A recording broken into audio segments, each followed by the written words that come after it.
A gente tem falado bastante nessas últimas aulas a respeito da função de onda, e nós, ao derivarmos a equação de Schrödinger, nós derivamos e aplicamos ela para a partícula, para o problema da partícula na caixa unidimensional, né? Nós falamos isso há algumas aulas atrás sobre os estados estacionários, né? E demos o exemplo, inclusive, por exemplo, da corda, né?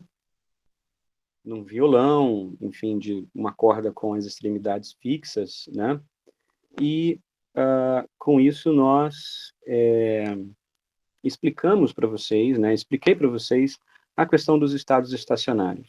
Mas a gente, nessas derivações, a gente havia apresentado de cara a equação de Schrödinger não dependente do tempo. E foi justamente ela que nós aplicamos na solução da partícula na caixa. Agora, como nós podemos obter, né, essa função de onda que depende não apenas da posição, né, da partícula, mas também da evolução temporal dessa partícula? E esse foi um problema atacado desde o início, né, lembram? Do movimento, né, eletrônico em torno do núcleo, onde nós queremos chegar mais à frente. Na prática, como que nós obtemos esse psi(x) de t? Essa aqui é a pergunta da nossa aula de hoje e as derivações a partir dela. A equação de Schrödinger, né, dependente do tempo, isso a gente viu há 2, 3 aulas atrás, apenas de forma rápida, mas não derivamos.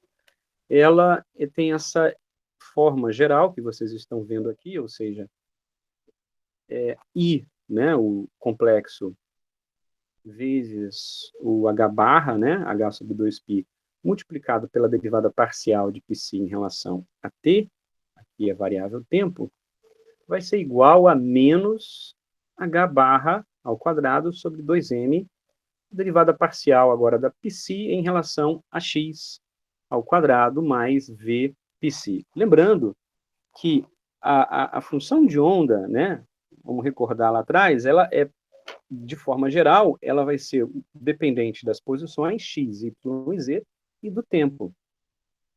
Nós temos atacado o problema unidimensional, escrevendo ela apenas em função de x, né? Lembrando que a expansão para y e z é apenas um pouco mais estendida, né, e trabalhosa, mas não muda em nada a sua solução. Bem, a gente, para resolver esse problema dependente do tempo, a gente precisa fazer algumas considerações, digamos, condições de contorno para atacar o problema de forma mais simples possível, tá? Nesse caso aqui, quando a gente olha essa equação, nós observamos e aprendemos isso lá em cálculo, que nós podemos fazer uma separação de variáveis, ou seja, a gente pode escrever essa função psi, tá, de xt em função de um produto de funções que dependam unicamente de x ou unicamente de t. Mas isso aqui só vai acontecer, só pode acontecer, se o potencial V for dependente unicamente de x, tá?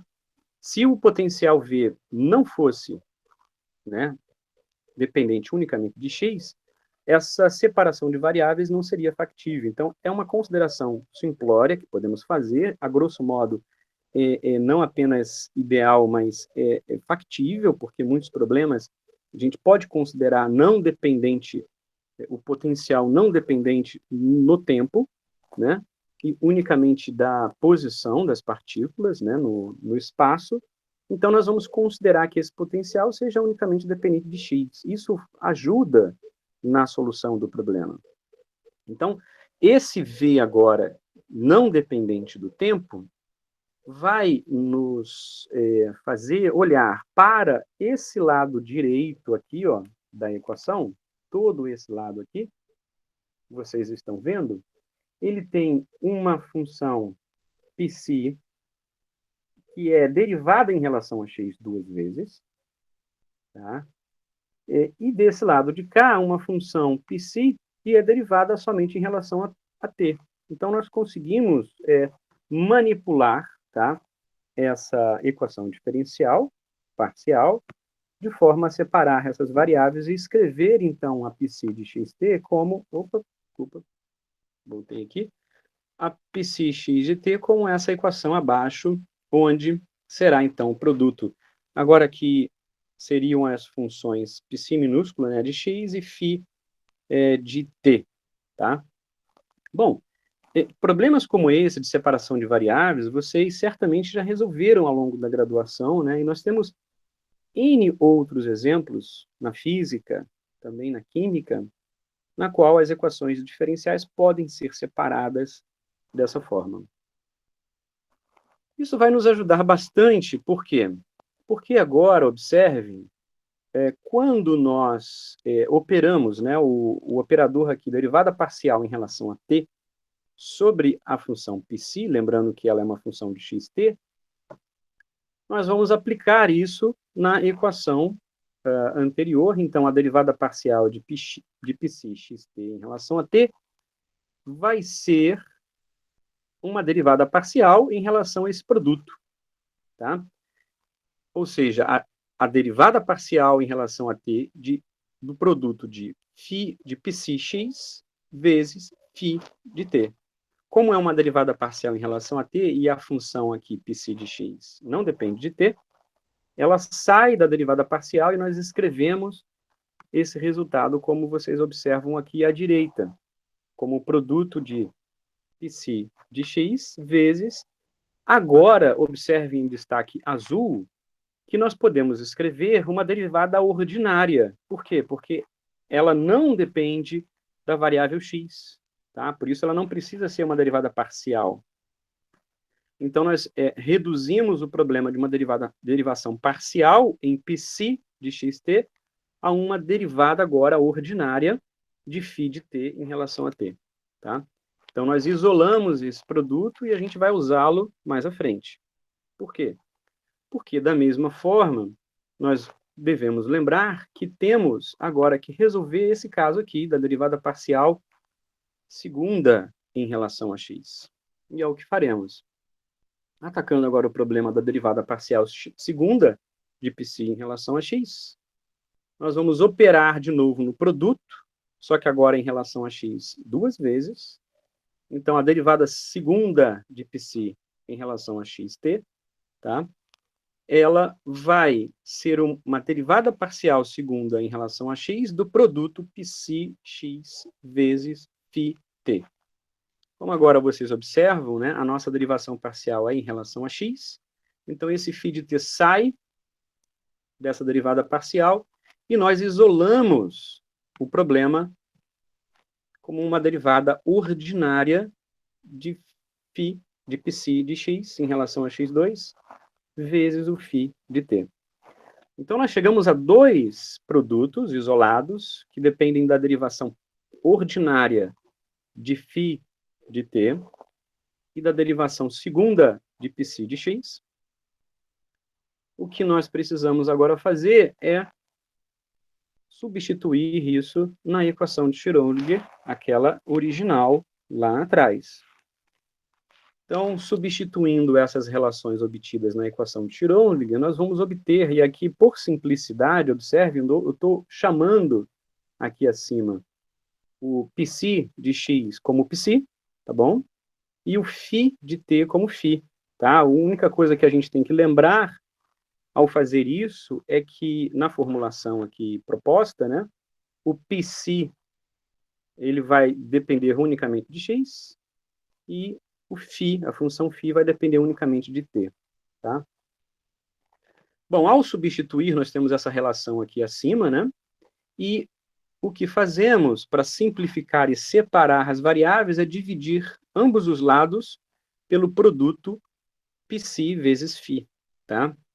Ao fazer isso, observem agora, nós temos aqui fora IH barra psi, que vai se cortado, né? Tanto de um lado quanto de outro. Então, nós podemos cortar isso com isso aqui vai cortar com esse φ, e esse psi vai cortar com esse psi, ficando um sobre φ e um sobre psi em cada um dos lados. Então, nós chegamos a essa relação aqui, tá? Onde do lado esquerdo nós vamos ter uma relação unicamente dependente de t, i h barra 1 sobre φ vezes derivada ordinária de φ em relação a t, igual a menos h barra ao quadrado sobre 2m, 1 sobre πc vezes derivada ordinária segunda de πc mais o potencial v. Então, nós temos, de um lado, uma função que só depende de t, e do outro lado, nós temos uma função que depende somente de x. Ou seja, nós conseguimos, pela técnica que usamos anteriormente, separar as duas equações diferenciais em duas equações diferenciais que dependem de variáveis diferentes, uma de t, outra de x. Isolamos isso, e essa igualdade, ela nos remete ao seguinte: nesse momento, observe, ela será verdadeira se ambos os lados forem constantes, tá? O que permite igualarmos a uma constante que chamaremos, tá, nesse caso particular, de E. Tá? Essa aproximação ela só é possível, lembrem, não esqueçam disso, porque o potencial V é uma função apenas de x e não de t. Ok?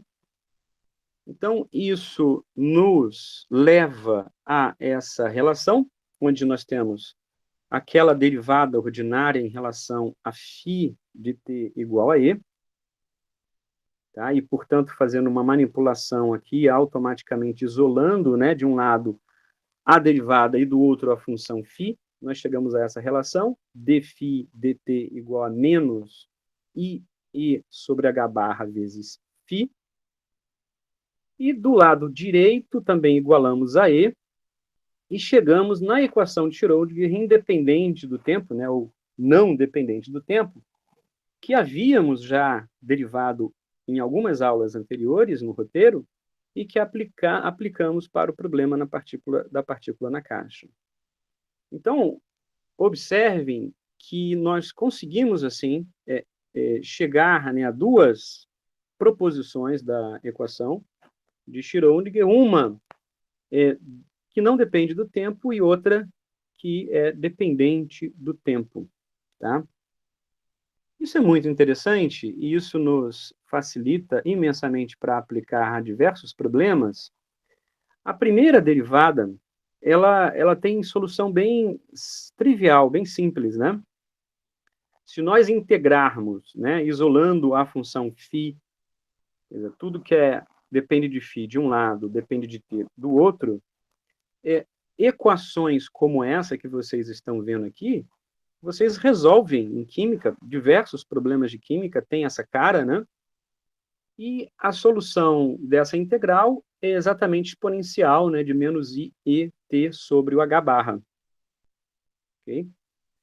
Onde a constante de integração, quando nós fazemos isso, ela é absorvida na função de onda, tá? Então, isso fica implícito. Mas o fato é que essa equação, se vocês observarem, ela tem uma cara muito similar a diversas outras funções, né, aplicadas em diferentes problemas da química em geral e da física também, logicamente. Então, essa seria a solução da equação de Schrödinger dependente do tempo. Observe que justamente essa solução, ela é um número complexo, né? Ela tem uma forma complexa. Do outro lado, né, embora essa função ela dependa de t, como vimos, a gente tem que lembrar que não há um significado físico para ela, justamente por ser um número complexo, tá? E não um número real. Mas quando nós elevamos essa função de onda ao quadrado, ou seja, se nós tomarmos o quadrado de πx de t, tá, e usarmos a relação anterior exatamente para esse produto, fazendo o produto do seu complexo conjugado, né, ou seja, o complexo conjugado a gente está somente invertendo, né, essa é a solução de um complexo conjugado, né? Invertendo o sinal, produto aqui dessas relações, nós observamos que esse produto aqui, tal como escrito, né, nos remete exatamente a esse quadrado da função de onda, ou seja, o módulo quadrático da função de onda, ele extingue, ele some com a formulação complexa da solução da função de onda e nos retorna um valor real, um valor que tem, então, portanto, um significado físico, né, a priori. Então, a densidade de probabilidade da função de onda não depende do tempo, tá? É não dependente do tempo. Então, observe, a função de onda, ela depende do tempo, mas o quadrado, o módulo quadrático dessa função de onda, a gente chega numa relação que não depende do tempo e somente das posições das partículas. Então, particularmente, exatamente, isso faz todo sentido, né? E a gente pode fazer essa interpretação física, né, da probabilidade sobre essa solução da função de onda, né, desse produto, tal qual nós observamos isso nos roteiros anteriores das aulas, e tal qual vocês observaram na leitura do capítulo do Griffiths, onde ali nós tínhamos, vamos lembrar aqui, algumas possíveis interpretações, né, na época dada para essa função de onda. Pode falar, Arthur? Professor, mas não vai ter nenhum contexto em que nenhum sistema em que minha função, minha densidade de probabilidade dependa do tempo? Nesse caso particular aqui, do problema em que nós aplicamos o potencial dependente unicamente da posição, não. Entendi. Porque, lembra, essa foi uma condição de contorno importante colocada no início do problema, em que o potencial, esse potencial depende unicamente da posição das partículas, né? Ok? Ok.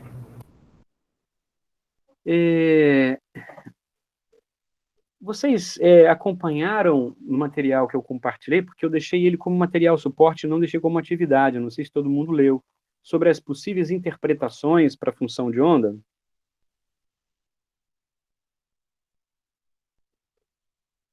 Professor, particularmente eu não consegui acompanhar. Tá.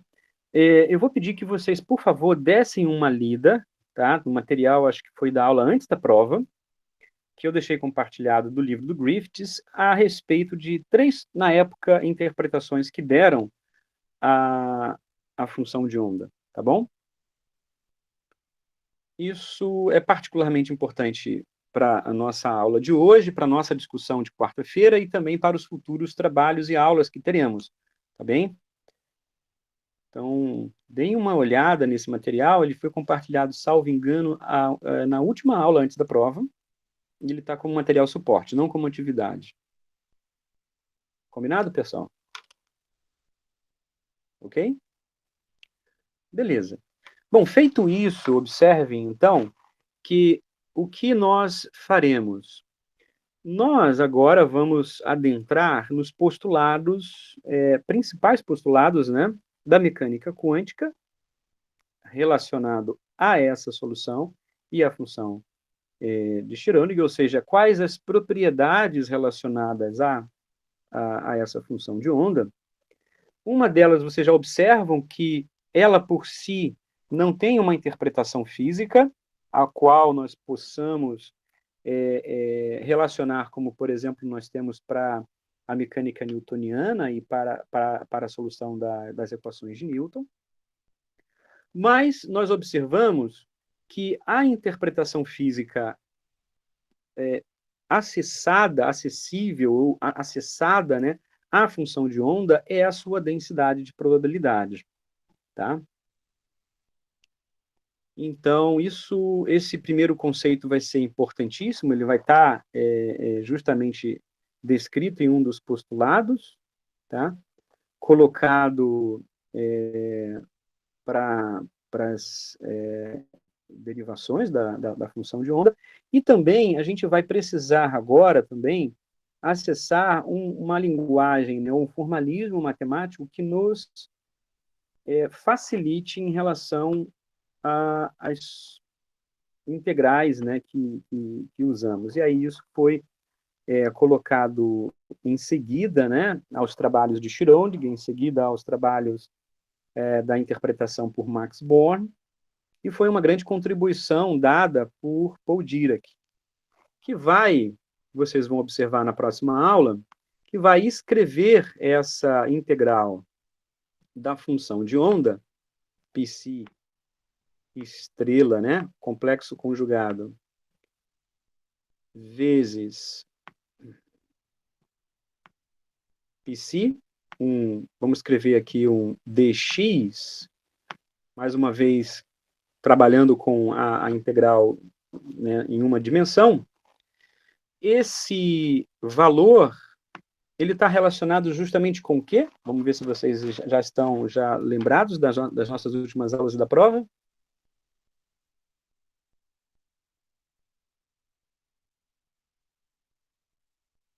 Repita a pergunta, professor, desculpa.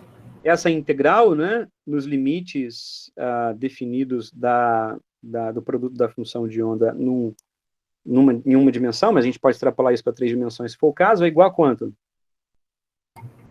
1.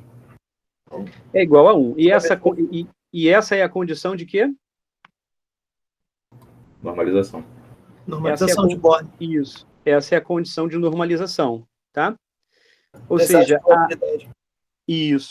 a densidade de probabilidade é que vai estar relacionada a nós encontrarmos uma partícula naquele intervalo de integração, ok? Ok. E aí, nesse intervalo de integração, essa densidade, logicamente, pela definição de probabilidade, ela vai ser máxima, ela tem que ser igual a 1. Certo? O que Paul Dirac vai lançar, isso a gente vai ver, então, na próxima aula e nos materiais auxiliares, é que, de forma a condensar, né, a escrita dessas integrais, que vocês vão ver que, ao abrir para diversos problemas, ela vai se tornando cada vez extensa e maior, é que ele vai introduzir uma notação matemática do bracket. Então, ele vai escrever essa integral dessa forma. Então, isso aqui está relacionado com a integral de uma única função. Quando nós integramos isso para as duas funções, como demos ao lado, a gente introduz aqui o complexo conjugado da função de onda e sanduichamos essa função de onda dessa forma. Então, esse é o chamado bracket, né? Bracket de Dirac. Tá? Ou seja, essa relação aqui ao lado, igual a 1, ela é equivalente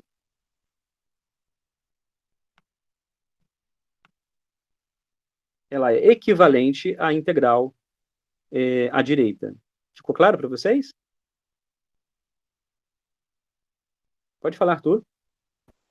Professor, nível de curiosidade, a gente chega a entrar na equação de Dirac, não? Não, infelizmente não, Arthur. Isso fica para algo avançado e na pós. Não chegaremos, infelizmente. Entendi.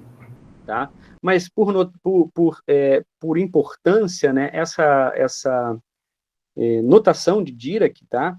Que vai ser o material da próxima aula, eu faço questão de introduzir para os alunos da graduação nesse curso e uso o material nas aulas para justamente facilitar a linguagem, né? E já, assim, na verdade, na prática, assim, se nós observarmos, essa notação, ela é muito utilizada, ela foi muito originalmente utilizada pelos físicos, né? Mas os químicos até que não a utilizavam muito, né? Mas ela é importante também para o curso de química, porque na prática os livros que tratam, né, da solução da equação de Schrödinger para problemas químicos, eles usam essa notação, né? E eu já me deparei muito com alunos que já terminaram o curso de Química e que estão numa pós-graduação e que nunca tinham visto, por exemplo, a notação de Dirac. Entenderam? Sim, professor, também a nível de curiosidade, existe alguma relação entre a notação de Dirac e a notação do Bayesiano da Patrick, estatística? não que eu me lembre assim diretamente. Você chegou a ler algum trabalho que tenha? É porque as notações são muito parecidas mesmo. Quando nós temos a probabilidade da probabilidade, quando você tem a notação do Bayesiano. Uhum. Quando eu comparo a notação usada, é que é muito parecida mesmo. Eu sempre tive essa curiosidade. Então. Não que eu me lembre. Olha só, eu tenho aqui, inclusive, 2 livros do Paul Dirac em casa, e ele não menciona nenhuma menção a essa probabilidade bayesiana, entendeu? Pode ser que ele tenha se inspirado, enfim, né? Eu uso um pouco de probabilidade bayesiana para fins de programação em machine learning, que eu também tenho como linha de pesquisa, mas para otimização de funções, enfim, né? Mas eu nunca cheguei a ler a respeito algo desse tipo. Sim, sim, o teorema de Bayes e a estatística bayesiana. Você chegou a ver algum artigo que trate disso? Não, né? Na verdade, não. Apenas sempre achei muito parecido. Exato. Tem realmente uma similaridade. Mas, assim, eu acredito que nada seja ao acaso também, lógico. E, de repente, pode ser que tenha se inspirado. Mas aqui, veja, bom, foi uma sacada genial de Paul Dirac, né? Parando para pensar, porque é lógico que não é o ponto agora do curso, isso vocês vão ver mais à frente, inclusive no trabalho que eu vou passar para vocês, né, dos grupos. Se a gente começa a desmembrar, né, e solucionar as equações de Schrödinger para sistemas multieletrônicos, a gente vai ver que a gente se depara com várias soluções de integrais grandes, em que você tem que fazer enfim, operações com essas integrais, e as operações na notação de Dirac fica muito mais enxuta, né, e muito mais direta, ok? E aí, só fazendo, então, por curiosidade, já que vocês levantaram o caso, né, essa notação de Dirac, ela é, inclusive, usada hoje, por exemplo, quando você vai usar essa notação em computação quântica. Então, você tem isso aqui, seria um estado de spin, e aqui seria um outro estado de spin. Então você usa essa... Aqui é um zero, tá, pessoal? Ficou meio um quadrado aqui, mas seria um zero. Então você usa a notação de Dirac para definir estados de spin em computação quântica, né? Então, hora ou outra vocês vão se deparar com essa notação e a gente vai falar um pouco mais em detalhes na quarta-feira, tá bem? Combinado? Entenderam? Ok? Entendido sim, professor. Obrigado. Perfeito. Ah, sim. Quem é que escreveu aqui sobre o CBPF?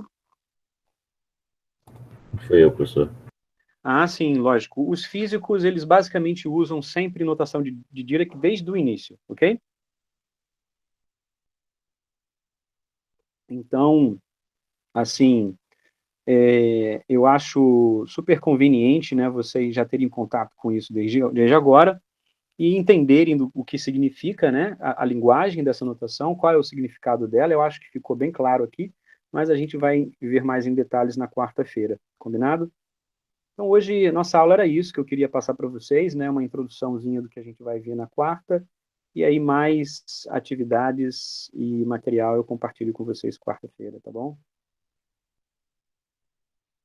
Entendido, professor. Obrigado. É isso, galera. Mais alguma pergunta, alguma dúvida? Eu espero que todos tenham compreendido.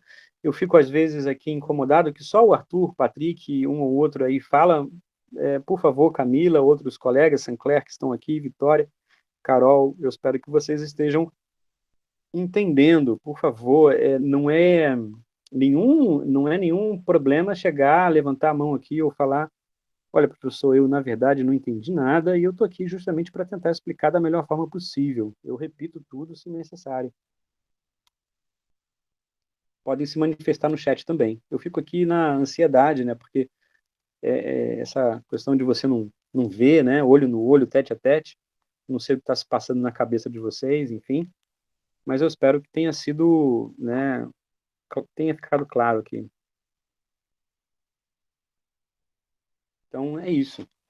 Combinado, então, pessoal. Uma boa noite aí, bom início de semana para todos vocês, viu?